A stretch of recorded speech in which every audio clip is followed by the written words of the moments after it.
I grew up in a little farming town called Bothwell, Utah in Box Elder County. And we had a little school, little community neighborhood school, and they closed that school down, and we ended up being bused into Tremont, Utah. And we lost a lot of our identity of Bothwell, Utah. I don't want to see that happen in Ogden. I think our small community schools are what make us very unique and give us great identity. I'm really most troubled about how this bond has come about. You know, I like to think that we're given this opportunity to vote on bonds because it's a long-term indebtedness. And the state of Utah has said when a school district's going to go out for a bond, it's going to be long-term and it's over 20 years. It ought to go to the people and the citizens to vote on. And that ought to be defined. And I like to talk about the anatomy of a bond. And just several years ago, the Weber County Library System put a bond on the ballot. And the difference between that bond and this bond is that in the Weber County bond, which passed, it was a $45 million bond, they actually put exactly what that money would be spent for. That's much different than the bond that we're going to be voting on this year on November 7th.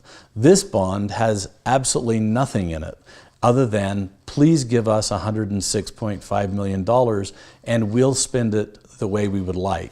Yes, they've given us an outline of what they would like to spend it on, but the only thing that you can enter into with a contract between bondholders, the citizens of the district, and the school board is what's in the bond language. And I'd like to just read you a little bit about this. In the Weber County bond, it has the $45 million for the library system, and it says that there'll be a Southwest branch library at approximately 4,000 South, 2025 West, right down to the address in Roy, Utah. And a main library in Ogden will be upgraded and renovated.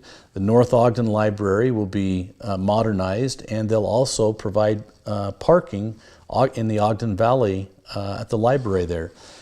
The Weber County, or the Ogden School District bond, does not have any of that language in there. It just says that it will be authorized to issue general obligation bonds in the amount not to exceed $106,500,000 for the purpose of paying all or a portion of the cost to purchase school sites, purchase or construct buildings, furnish schools, or improve existing school property.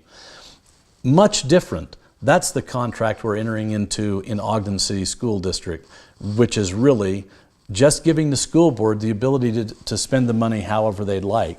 Now, I believe the citizens of Ogden City are smart enough to know that that's not a good contract. We want to enter into a contract with a group that's willing to tell us the specifics and put it in the actual contract language.